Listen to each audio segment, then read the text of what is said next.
ठीक आहे. बरं, लास्ट लेक्चर आपण सॉल्ड एक्झाम्पल घेतले होते, बरोबर आहे. आणि तुम्हाला मी सांगितलं आपण काय सुरू करणार आहे, प्रॅक्टिस सेट 3.4, बरोबर आहे. मग घ्या first question. Practice set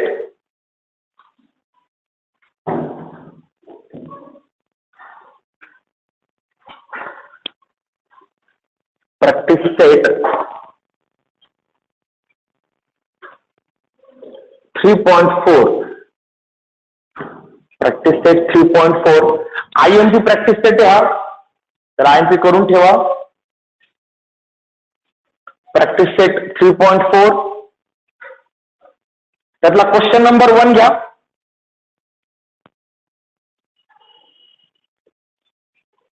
question number 1, आता मी क्वेश्चन लिहिणार नाहीये, क्वेश्चन नंबर 1 मी सांगतोय. Practice set 3.4 question number 1. Question number 1, on 1st January 2016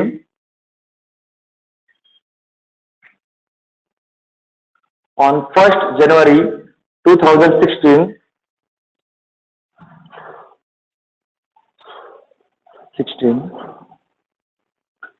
Sanika decides to save. Sanika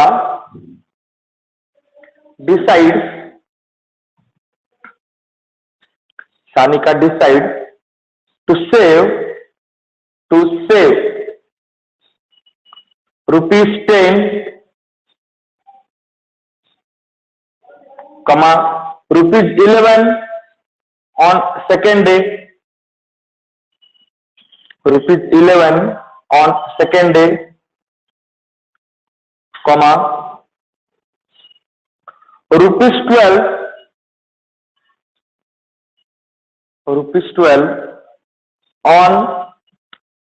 on third day, full stop. If she decides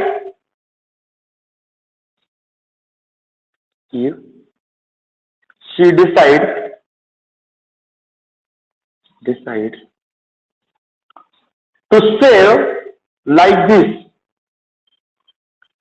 if she decides to save like this, comma,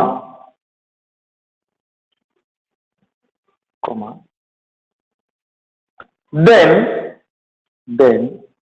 on 31st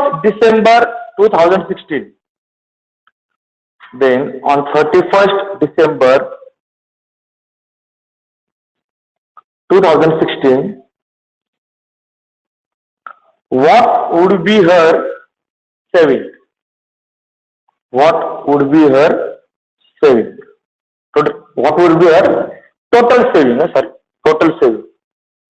आता मग या question मध्ये सर्वात पहिले total हा जो word आलाय ना त्याच्या खाली अंडरलाईन करा. पहा शेवटी आलाय what would be her total saving, total खाली अंडरलाईन करून ठेवा. हा जो टोटल वर्ड आहे ना, हा ह्या क्वेश्चन मध्ये जी चुकण्याची गणमन आहे ती. या क्वेश्चन मध्ये काय चूक होते बरोबर का. आता या क्वेश्चन 2-3 चुका आहे. पहिली चूक आपण विचारात घेऊ, ती म्हणजे पावर का सानिका नावाची मुलगी, तिने काय केलं, ती म्हटली मी रोज सेव्हिंग करणार आहे. सेव्हिंग म्हणजे काय, पैसे वाचवणे, मागे ठेवणे. तिने काय केलं, पहिल्या तारखेला 10 रुपीज, नंतर ₹11, नंतर ₹12 याप्रमाणे सेव्हिंग केली. ही 1 जानेवारीला, ही 2 जानेवारीला, याप्रमाणे ही 3rd, ही 4th, असं करत करत तिने कुठपर्यंत सेव्हिंग केली, 31st डिसेंबर पर्यंत. बरोबर आहे, 31st डिसेंबर पर्यंत. मग आता यांनी तुम्हाला काय विचारलेलं आहे हे खूप महत्त्वाचं आहे. त्यांनी तुम्हाला 31st डिसेंबर या दिवसाची सेव्हिंग विचारली का तो वर्षभरातली सेव्हिंग विचारली. टोटल, मी मुद्दाम टोटल या शब्दावरती जोर दिलाय. त्यांना तुम्हाला ह्या एकाधिकच सेव्हिंग नकोय, त्यांना काय पाहिजे, या टोटल वर्षभरात 1 जानेवारी पासून ते 31 डिसेंबर पर्यंत, म्हणजे पूर्ण वर्ष झालं नाही, या वर्षभरात टोटल किती सेव्हिंग केली हे काढायचं. म्हणजे काय, सिंपल सांगतो, एक बॉक्स घेतला तिने, पहिल्या दिवशी तिने 1 जानेवारीला 10 रुपये टाकले त्या बॉक्समध्ये, बॉक्स विकायचा नाही. दुसऱ्या तारखेला किती टाकले, 11, नंतर 12, असं करत करत तुम्ही 31 डिसेंबरला काहीतरी एक अमाऊंट टाकली. आपल्याला त्या अमाऊंटचं घेऊन देणं नाहीये. आणि नंतर तुम्ही तो बॉक्स खोलला. आता पूर्ण त्या बॉक्समध्ये किती अमाऊंट जमा झाली, किती अमाऊंट सेव्ह झाली, ती आपल्या काढायची. म्हणजे इथे बघा, टी काढायचा का यस काढायचं,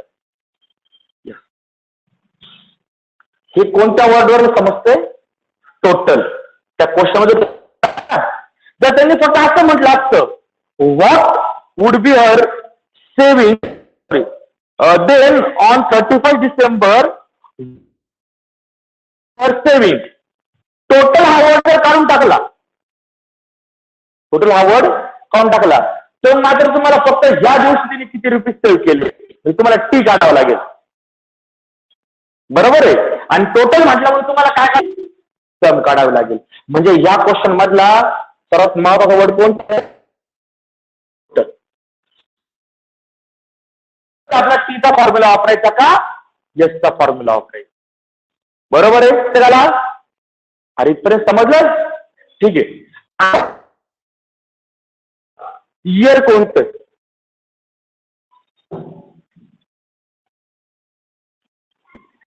मग मला सांगा, नॉर्मली इयर मध्ये ना, मग तिने तेवढ्या दिवस सेव्हिंग केली ना, मग मला सांगा नॉर्मली कोणत्याही वर्षामध्ये किती दिवस असतो, किती,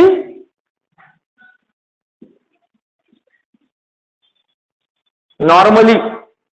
पण is this normal year, why leap year, कसं काय, कॅलेंडर पाठ तुमचं, हे लीप इयर आहे. बरोबर, हे लीप इयर आहे. कसं काय लीप इयर, किंवा काय हे लीप इयर आहे. लीप इयरचे एक वैशिष्ट्य आहे, जर तुम्ही त्या इयरला 4 ने डिवाइड केलं तर 4 1 जा 4, 4 5 जा 20, 1 ला डिव्हिजन जाते का, नाही, 0, आणि 4 4 जा 16. बरोबर आहे का, गेलं का 4 ने कम्प्लीट डिव्हिजन. बरोबर आहे. मग 4 ने कम्प्लीट डिव्हिजन गेलं त्या इयरला, तर ते इयर असतं लीप इयर. ते इयर कोणतं असतं, लीप इयर. लीप इयर म्हणजे काय,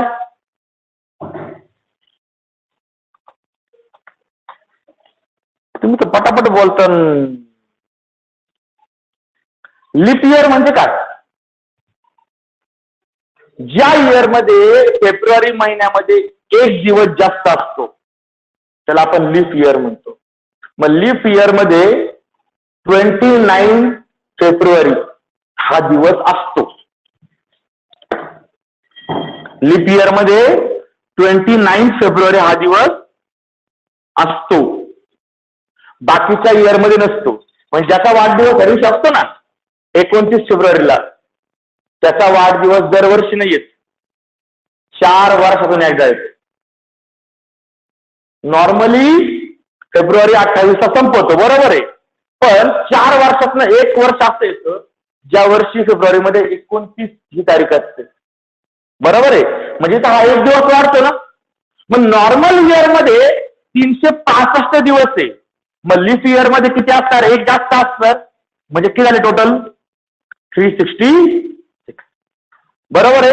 हा, आता बरोबर काय, हेच एक्झाम्पल जर मी बदललं आणि 2016 आहे ना, 16 आहे, 17 केला तर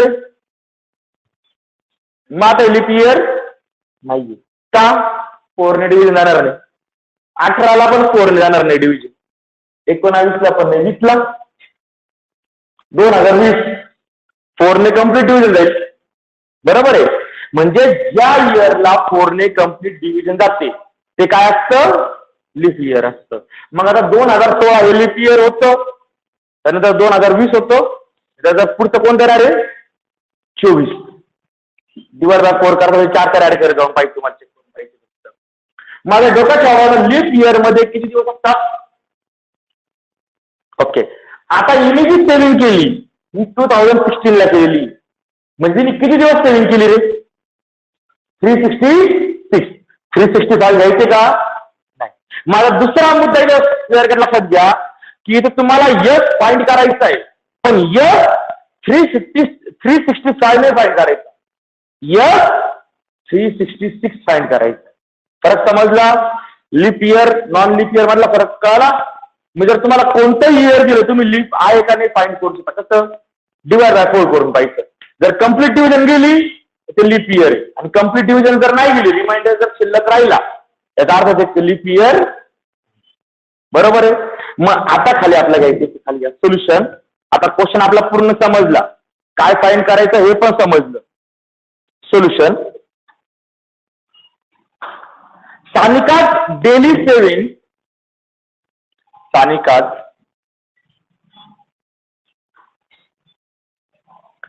डेली सेव्हिंग is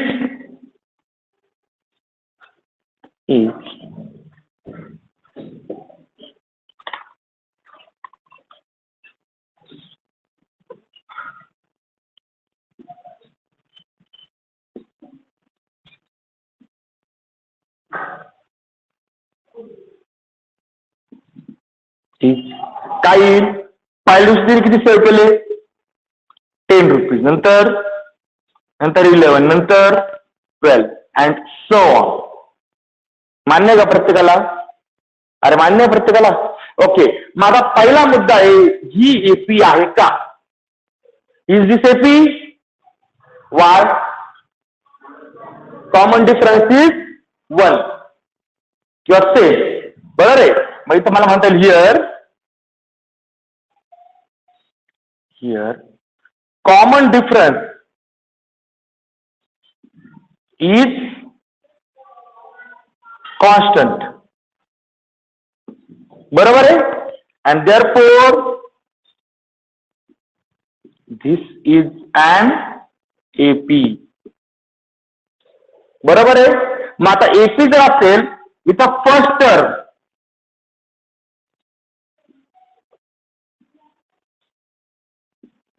त्याला आपण ए म्हणू, ती किती? 10. Common difference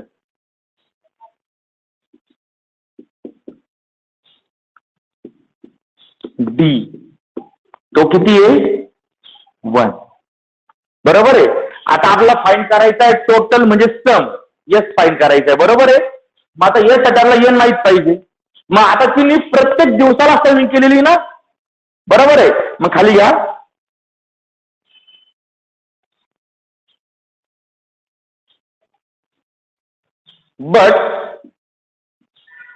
but the year 2016 is a leap year. मान्य का प्रत्येकाला? अरे मान्य आहे प्रत्येकाला? हे आहे लीप इयर. का? त्याला डिव्हिजन 4 ने होते. बरोबर आहे. मग हे लीप इयर जर असेल तर एन म्हणजे number of date, number of date, तर आपण एन म्हणणार. किती येतील याच्यामध्ये? 3. असं वाटत तुला 365 प्लस 1 आणि मग नेक्स्ट टेबल आहे 366, किंवा डायरेक्ट जरी 366 लिहिलं तरी देखील चालेल. पण जर नसेल कळत 366 कसा आला तर एक स्टेप वाढवू शकता तुम्ही. 365 लिहू, 365 प्लस 1 आणि मग नेक्स्ट लाईनला काय करायचं? इक्वल करू 366 line.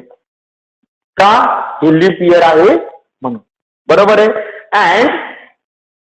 and we have to find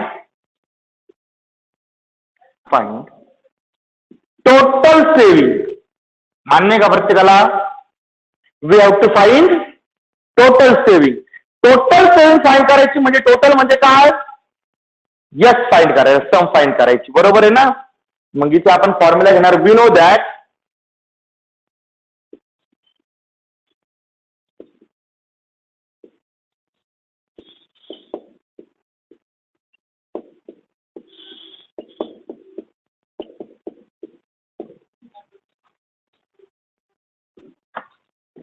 okay. Values टाका बरं.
टाकल्या व्हॅल्यूज, आला आन्सर.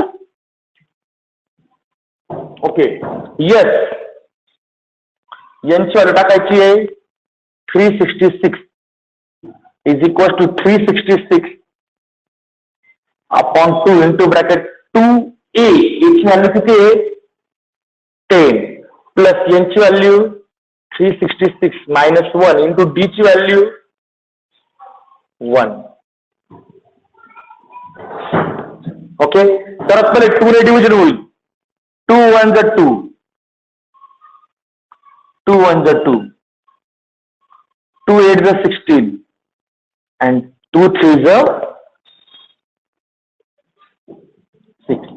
म्हणजे हा आला 183 इंटू ब्रॅकेट 20 प्लस, बरोबर ना. ओके. 365 इंटू 1 केलं काय फरक पडणार नाही, इंटू 1 करत नाही. मग आता ती सम करा. 183 इंटू 385.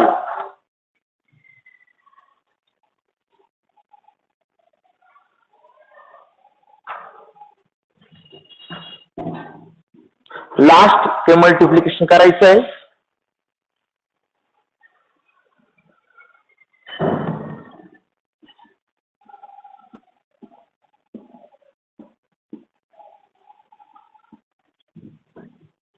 मल्टिप्लिकेशन करा, वरती पण आन्सर नका लिहू.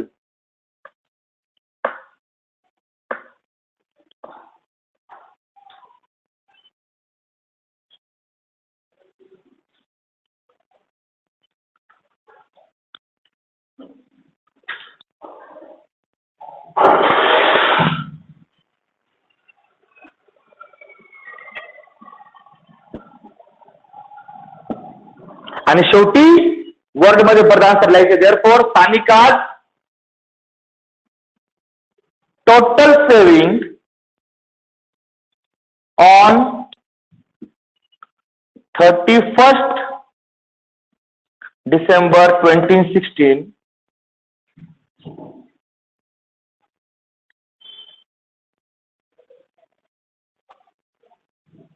would be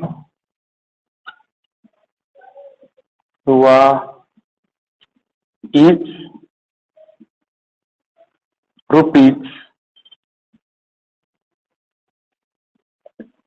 70,405.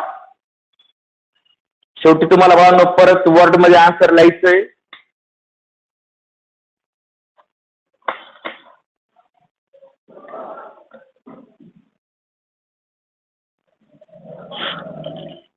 ओके. अडचण बोला बरं एक्झाम्पल मध्ये. अरे एक्झाम्पल मध्ये अडचण आहे काही? हे झालेले उद्योग आजच्या रिव्हिजन चालू आहे. म्हणजे वर्ड प्रॉब्लेम वरून आपलं हे सगळं कळणं गरजेचं आहे. फॉर्म्युला कोणता वापरायचा? 2च फॉर्म्युले ते कळणं गरजेचं. फक्त व्हॅल्यू टाकायचे आणि कॅल्क्युलेशन करायचे, बरोबर आहे. ओके, ठीक आहे. नेक्स्ट एक्झाम्पल घ्या. Next question number 2. Question number 2. Question number 2. A man. Question number 2. A man borrows rupees. A man borrows BORROWS. Borrows म्हणजे उसने घेणे किंवा उधार घेणे. A man borrows rupees 8,000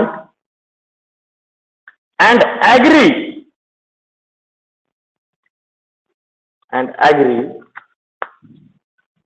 to repay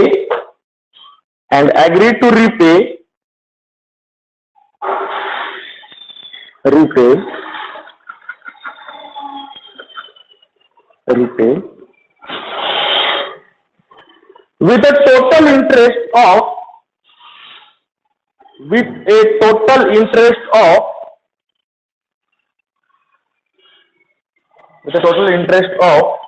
rupees 1,360. Rupees 1,360 in 12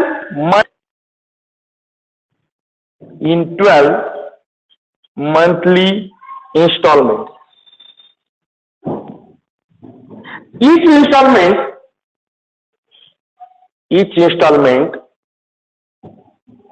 being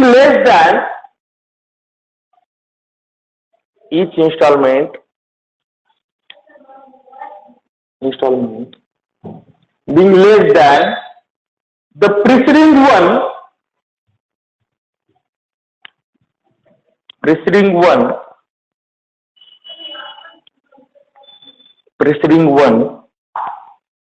by rupees 40. Preceding one by rupees 40.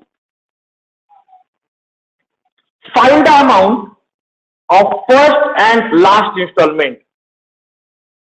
Find the amount of first and last installment. Find the amount of first and last installment. Okay, आता simple example काय समजून घेऊ. Example असे, suppose तुम्ही, आता लोकांना तुम्ही तुमच्यावर एक्झाम्पल घेऊ. तुम्ही माझ्याकडनं व्याजाने पैसे घेतले. किती घेतले? रुपीज 8,000. एवढी अमाऊंट तुम्ही माझ्याकडनं व्याजाने घेतली, बरोबर आहे. तुम्ही काय म्हटले की आम्ही हे जे काही अमाऊंट आहे प्लस आता व्याज आम्ही 12 months मध्ये मंथली इन्स्टॉलमेंट देऊन पेड करू. म्हणजे प्रत्येक महिन्याला एक इन्स्टॉलमेंट द्यायची, बरोबर आहे. आणि मग याच्यावरचं व्याज म्हणजे इंटरेस्ट झाला 1,360. ही तुमची अमाऊंट आहे आणि हे तुमचा इंटरेस्ट, बरोबर आहे. मग आता मला सांगा, तुम्ही माझ्याकडनं घेतले किती? 8,000. तुम्ही वापरणार किती दिवस? 12 months, बरोबर आहे. आणि 12 months मध्ये वापरताना मला काय करायचं, तुम्ही इन्स्टॉलमेंट करणार त्याच्या, आणि ते मला 12 महिन्यात ते 12 वेळेस ते पेड करणार. म्हणजे एका महिन्याला एक इन्स्टॉलमेंट जमा करायची तुम्हाला, बरोबर आहे. मग तुम्ही मला देणार किती? तुम्ही मला टोटल दिवस किती करणार? रुपीज 9,360. तुम्ही घेणार किती? 8,000. त्या 8,000चं अॅन्युअल इंटरेस्ट किती घेतलं आपण? 1,360, बरोबर आहे. ओके. आणि हे तुम्ही काय करणार? एवढी अमाऊंट होणार, हे तुम्ही मला 12 महिन्यामध्ये रिव्हर्स करणार आहे. पण अमाऊंट इन्स्टॉलमेंटचं एक वैशिष्ट्य आहे, तुम्ही मला डायरेक्ट इन्स्टॉलमेंट देणार आहे का? तुम्ही मला सेम इन्स्टॉलमेंट देणार नाही. तुम्ही मला काय करणार आहे, प्रत्येक इन्स्टॉलमेंट मागच्या इन्स्टॉलमेंट पेक्षा 40 रुपीजनी कमी करून देणार आहे. म्हणजे जर पहिली इन्स्टॉलमेंट जर ₹1000 असेल, दुसरी इन्स्टॉलमेंट किती असेल? 960. तिसरी इन्स्टॉलमेंट किती असेल? 920 अँड सो. बरोबर आहे का? ओके, एवढं समजलंय? मग एकदा फक्त क्वेश्चन रीड करा.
ओके, मग काय रे, एक्झाम्पल बरोबर सांगितलंय मी तुम्हाला.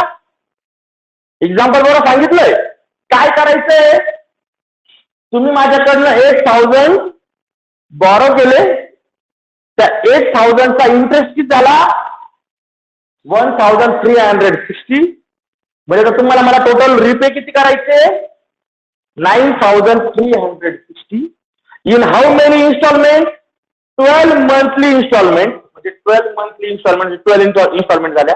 बरोबर आहे. प्रत्येक महिन्याची इन्स्टॉलमेंट ही मागच्या महिन्याच्या इन्स्टॉलमेंट पेक्षा कितीने कमी असणार? 40 रुपीजने कमी असणार. मग पहिली जी इन्स्टॉलमेंट आहे, सगळं वाचून घेतलं, पहिली इन्स्टॉलमेंट जर 1000 असेल, दुसऱ्या महिन्याची इन्स्टॉलमेंट किती होईल? 960. तिसऱ्या महिन्याची 920. पुढे 880. बरोबर आहे. याप्रमाणे इन्स्टॉलमेंटची अमाऊंट हळूहळू कमी होत जाईल. पण भरायच्या किती आहे? 12 इन्स्टॉलमेंट.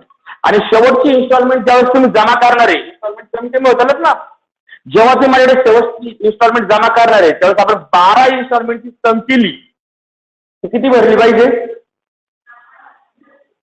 जर ₹1 जर जास्त माझ्याकडे आला, तुम्ही परत घेणार आहे, आणि तुमच्याकडे जर उरला तर मी परत घेणार. बरोबर आहे. ओके, मग आता एवढं समज एक्झाम्पल समजा प्रत्येकाला. आता मला सांगा, ही जी काही एपी, ही मुद्दा मी एक्झाम्पल आली, हे तर आन्सर असं नाही. मी एक्झाम्पल सॅम्पल साठी घेतली, 1000 घेतला, 40 कमी करून दाखवला. मग मला सांगा, ही जी एपी आहे ही 40 ने लेस होऊ राहिलेली ना, मग इथे डी पॉझिटिव्ह असेल का निगेटिव्ह असेल? निगेटिव्ह असेल. हे एक्झाम्पल मी त्यासाठी घेतलं होतं फक्त. हेच आन्सर आहे असं नाही. आपण सॅम्पलसाठी 1000 पासून स्टार्ट केलं आणि सांगितलं की इन्स्टॉलमेंट कसं येऊ शकतं. बरोबर आहे. मार्केट आता आपल्याला एक्झाम्पल सॉल्व्ह करायचंय. मग खाली घ्या, solution.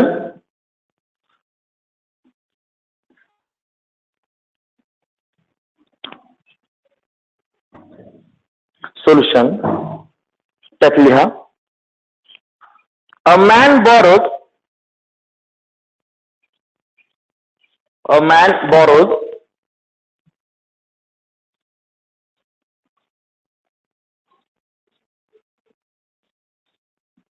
Rupees 8,000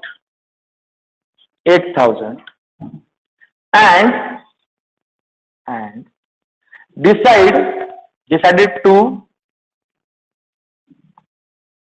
give interest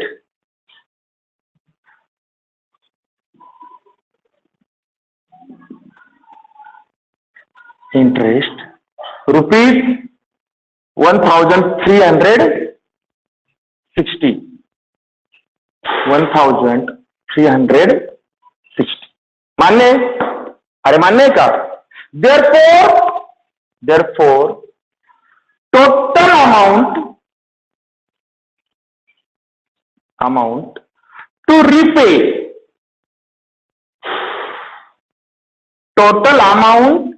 repay is equals to, मग टोटल अमाऊंट टू रिपे म्हणजे त्या माणसाने घेतले 8,000, त्याच्यावरचं इंटरेस्ट किती झालं? 1,360.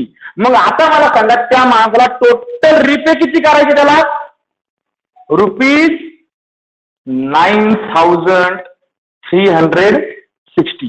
हे तुम्ही असे जरी लिहिले rupees 8,000 plus 1,360 which is equals to किती होईल? रुपीज 9,360. अडचण बोला बरं याच्यामध्ये. इन किती? In 12 monthly installment. In 12 monthly installment. आता इन्स्टॉलमेंट तर फिक्स झालं ना? हे इन्स्टॉलमेंट म्हणजे नंबर ऑफ टर्म्स ना, म्हणजे एन किती झाला रे? 12. बरोबर ना? ओके, एन झाला 12. आता हा जो दिलेला आहे हा टीएन आहे का एसएन? ही सगळ्या हप्त्याची सम आहे ना, टोटल म्हणजे हा काय आहे? एसएन. देअरफॉर वरती आपण एसएन जर लिहून ठेवला असता, एसएन 9,360 जागा असं लिहून ठेवा साईडला. म्हणजे आपला एसएन माहिती आहे, एन माहिती. बरोबर आहे का? बरोबर आहे. आता मुद्दा हा आहे त्या इन्स्टॉलमेंटचं नेचर कसं आहे? प्रत्येक इन्स्टॉलमेंट ही मागच्या इन्स्टॉलमेंट पेक्षा 40 रुपीजने लेस आहे. मग आता क्वेश्चन मध्ये सेंटेन्स दिल्याने पाहून घ्या काय? इच इन्स्टॉलमेंट आपल्या मनाने वाक्य बनवायचे नाही. बुक क्वेश्चन मध्ये दिलेलं असं वाक्य, इच instalment being less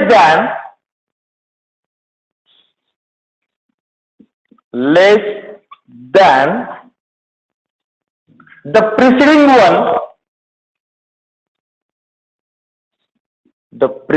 one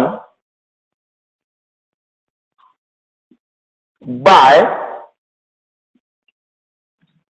rupees 40. हे क्वेश्चन मधलं दिलेलं एक सेंटेन्स आहे. मी फार ऍज इट इज लिहिलेलं आहे, कोणताही चेंज नाही केला त्यामध्ये. म्हणजे याचं म्हणणं काय आहे? प्रत्येक इन्स्टॉलमेंट ही मागच्या इन्स्टॉलमेंट पेक्षा 40 रुपीजनी कमी आहे. मग मला सांगायचा अर्थ डी ची व्हॅल्यू किती होईल? व्हॅल्यू होईल 40, पण तो कमी होते म्हटल्यावरती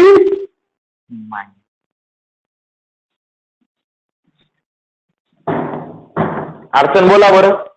हा, आता आपल्याला काय काय माहिती?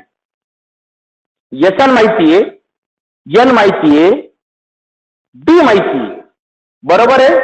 पण आता मला एक सांगा बाळांनो, काढायचं काय? ए आणखीन वाचा ना क्वेश्चन मध्ये. First the amount of first installment and last installment. मग फर्स्ट इन्स्टॉलमेंट म्हणजे ए, तर तुम्ही T1 म्हणलं झालं. आणि लास्ट इन्स्टॉलमेंट किती? 12 ना. माझा T12 काढायचा का S12 काढायचं? S12 तर आहे आपल्याकडे. T12 काढायचा, टर्म काढायची फक्त. म्हणजे शेवटच्या महिन्यात आपण त्याला किती इन्स्टॉलमेंट देणार आहे? तेवढी इन्स्टॉलमेंट काढायची, सगळ्या इन्स्टॉलमेंट सम काढायची का ती सम तर आपल्याला माहिती एवढी येणार आहे, बरोबर ना. आपण त्याला टोटल एवढीच रक्कम परत करणार आहे, त्याच्यापेक्षा 1 रुपया कमी पण नाही आणि जास्त पण नाही, बरोबर आहे. ओके, मग आता भावांना आपल्याला एसएन दिलेला आहे आणि ए फाईंड करायचं आहे. एसएनचा फॉर्म्युला यूज करा. मग वी नो दॅट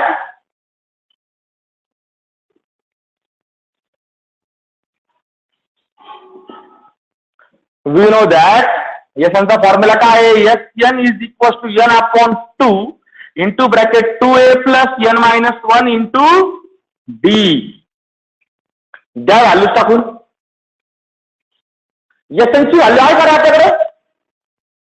आहे.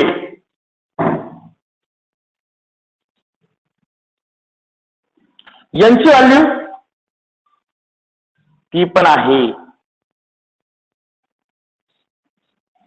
आणि डी ची व्हॅल्यू ती सुद्धा आहे, बरोबर आहे ना. मग सहा व्हॅल्यू टाकून त्याच्यामध्ये म्हणजे काय होईल, 9360 is equal to 12 upon 2 into bracket 2a. ची व्हॅल्यू नाही माहिती आपल्याला, कसं करायला तो, plus N 12 minus 1 into D ची व्हॅल्यू -40, बरोबर आहे. ओके, आता डिव्हिजन वगैरे काय होतं त्याप्रमाणे सॉल्व्ह करायला सुरुवात करायची. देअरफॉर लेफ्ट साइडचा 9360 ऍज इट इज राहिला, विच इज इक्वल टू इथे 2 ने 12 ला डिवाइड करायचं, बरोबर आहे. 2 1 2, 2 6 12, म्हणजे हा आला 6 इंटू ब्रॅकेट 2a प्लस ही सबट्रॅक्शन किती 11 इंटू -40, बरोबर आहे. ओके, आता हा 6 इकडे मल्टिप्लाय इकडे आला तर रे डिवाइड करून टाका. Divide 9360 upon 6 is equal to पुढे उरला 2a, हा प्लस मायनस मायनस 44 0, 11 इंटू 40 0 लिहून टाकला, 4 इंटू 11 किती झाला 44. ओके, इकडची डिव्हिजन करायची. 6 1 6, 6 1 6 किती उरले 3, 6 5 33 उरले 3, 6 5 30, 33 मधनं 30 गेला 3 उरला, 6 6 0, म्हणजे इथे काय उरला जर 1560, बरोबर ना, is equal to 2a minus 440. आता हा जो आहे -440 हा इकडे मायनस आहे, इकडे आला तर काय उरला होतो प्लस, साईड चेंज करून घेऊन लगेच. दॅट इज इकडे काय उरला 2a इज इक्वल टू इकडे 1560 प्लस 440. आता ही सम पहिले करून घ्या, किती येईल ती सम 2000. आणि आता हा जो 2 आहे हा इकडे मल्टिप्लाय, जर राईट साइडला गेला तर काय होईल डिवाइडला. Therefore a is equal to ती सम आली 2000 अपॉन 2, म्हणजे a ची व्हॅल्यू किती आली रे भावांनो. हा म्हणजे आपण एक्झाम्पल म्हणून जी सॅम्पलला घेतला होता 1000 पासून, बरोबर आहे, आन्सर 1000 पासून, बरोबर आहे. ही तुमची आली फर्स्ट इन्स्टॉलमेंट. आणखी कोणती इन्स्टॉलमेंट करायची, लास्ट इन्स्टॉलमेंट. लास्ट इन्स्टॉलमेंट म्हणजे किती इन्स्टॉलमेंट 12th इन्स्टॉलमेंट. मग अँड घ्या, and the last instalment is कोणती काढायची आपला T12 is equal to question mark, बरोबर ना. लास्ट इन्स्टॉलमेंट म्हणजे T12 येईल ना. यस म्हणजे काय असतं सगळ्या इन्स्टॉलमेंटची सम आणि सिंगल इन्स्टॉलमेंट म्हणजे टर्म 15 असणार. बरोबर आहे. आता कोणता फॉर्म्युला वापरायचा? We don't know that, we know that. ठीक आहे, चला तुम्हाला माहिती आहे मग काय अडचण. वी नो दॅट काय Tn is equal to A plus n-1 into D. Okay, याच्यामध्ये A किती टाकायचा? 1000. n किती टाकायचा? 12. आणि D किती टाकायचा? -40. Okay, therefore T12 is equal to 1000 plus 12 minus 1 into -40.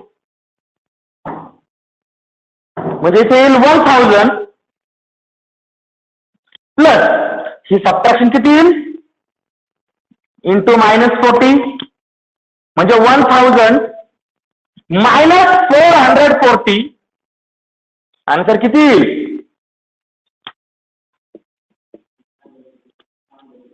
560.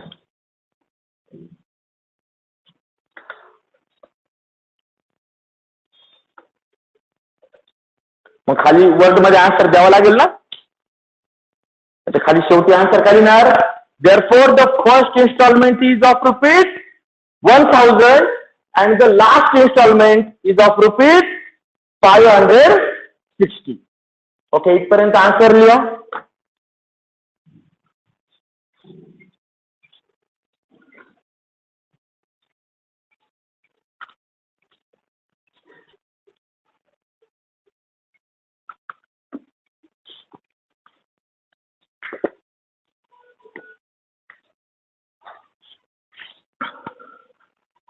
इथपर्यंत लिहिलं. आता खाली therefore the first installment is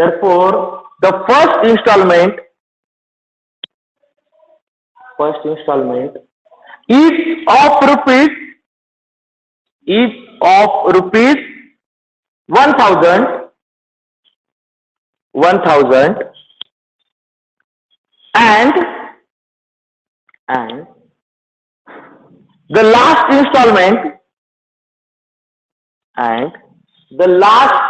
and the last installment is of rupees 560. Okay, अडचण बोला बरं एक्झाम्पल मध्ये. एक्झाम्पल समजलं? ओके, नेक्स्ट एक्झाम्पल घ्या. Next example number 3. Sachin invested. Example number 3 no. Sachin invested in a national savings certificate scheme.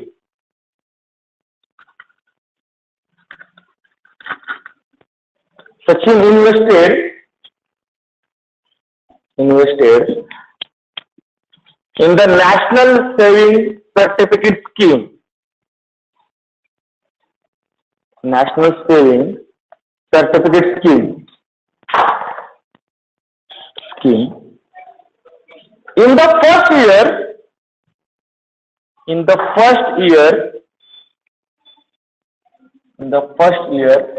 invested. In the first year, he invested rupees 5,000.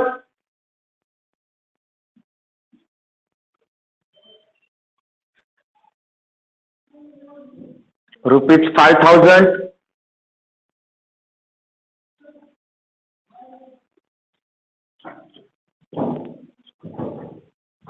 Rupees 5,000, comma. In the second year, rupees 7,000. Rupees 7,000, comma. In the third year, rupees 9,000. In the third year, rupees 9,000, and so on. and so on, full stop. Find the total amount. Find the total amount. Find the total amount. Total amount he invested. Find the total amount he invested in 12 years. Find the total amount he invested in 12 years. आता परत बाळांनो question मध्ये टोटलच्या खाली underline करून ठेवा. काय विचारलंय मी? Total amount विचारली ना. मग मला सांगा टोटल अमाऊंट म्हणजे यस विचारलाय का टी विचारलं? येस. क्लिअर झालं? ओके. मग खाली घ्या सोल्युशन. एक्झाम्पल खूप सोपं आहे, डायरेक्ट घेऊया. Solution. The investment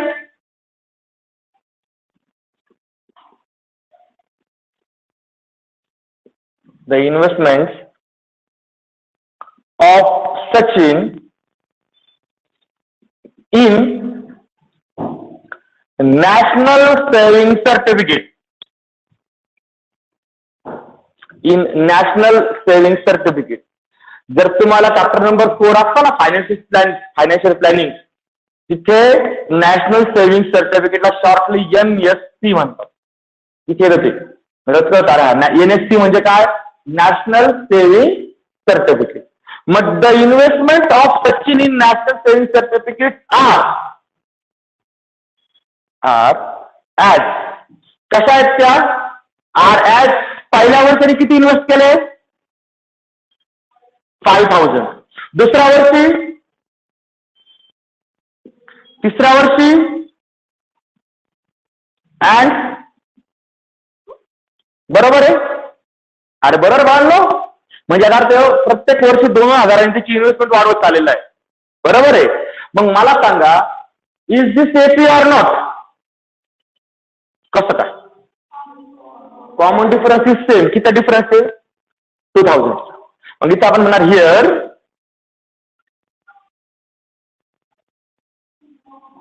common difference is constant किंवा सेम जरी म्हटलं तरी काय फरक पडणार नाही. And therefore this is an AP. आणि ही जर एपी असेल तर मग इथं पहिला मुद्दा येतो देअरफॉर फर्स्ट इन्स्टॉलमेंट किंवा फर्स्ट टर्म आपण त्याला ए म्हणणार.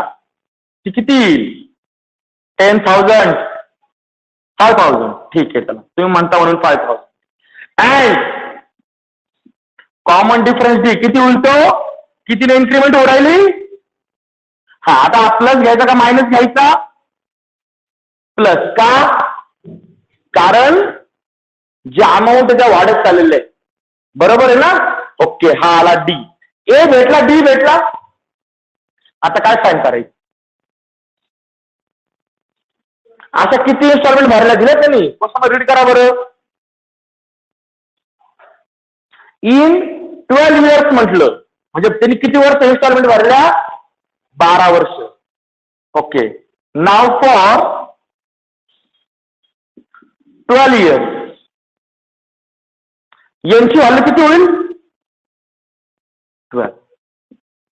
मग आता मला एक सांगा बाळांनो, सिंपल क्वेश्चन जातो मी.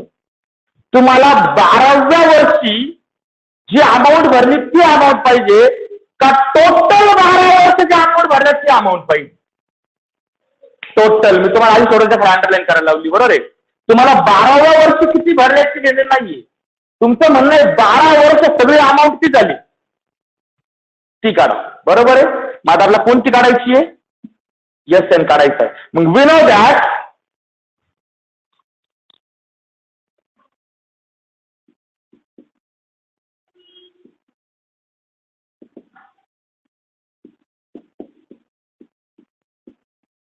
Sn is equals to n upon 2 into bracket a plus 2a plus n minus 1 into d.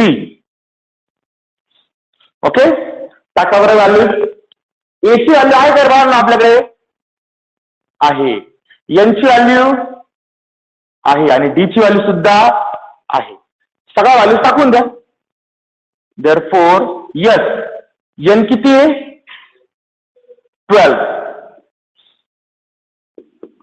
12 upon 2 into bracket 2 into 5000 plus 12 minus 1 into D किती. ओके करा बरं सिम्प्लिफाय. 2 1 जा 2 2 6 जा 12 म्हणजे S12 is equal to 6 into हा झाला 10,000 plus 11 into 2000. काय केलं फक्त हे मल्टिप्लिकेशन करून घेतलं ही सबट्रॅक्शन केली. आज सर्वात पहिले हे मल्टिप्लिकेशन करून घ्या. सांगितलेलं ते ऍडिशन सर्वात लास्ट करतो ना आपण. ओके मग देअरफॉर 6 इंटू 10,000 प्लस 11 इंटू 2000 22,000 बरोबर आहे. आता दोघांची सम करून घ्या. 6 इंटू ही सम किती होईल 32,000 आणि लास्ट हे मल्टिप्लिकेशन का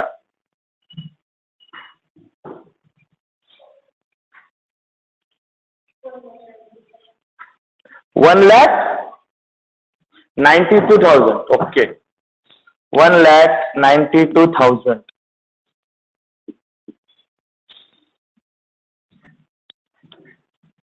ओके देअरफॉर फायनल आन्सर लिहायला लागेल काय. Therefore, the total amount invested by Sachin in 12 years is, therefore, the total amount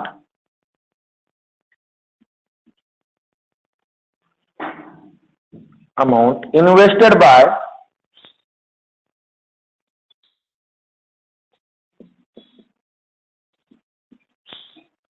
Sachin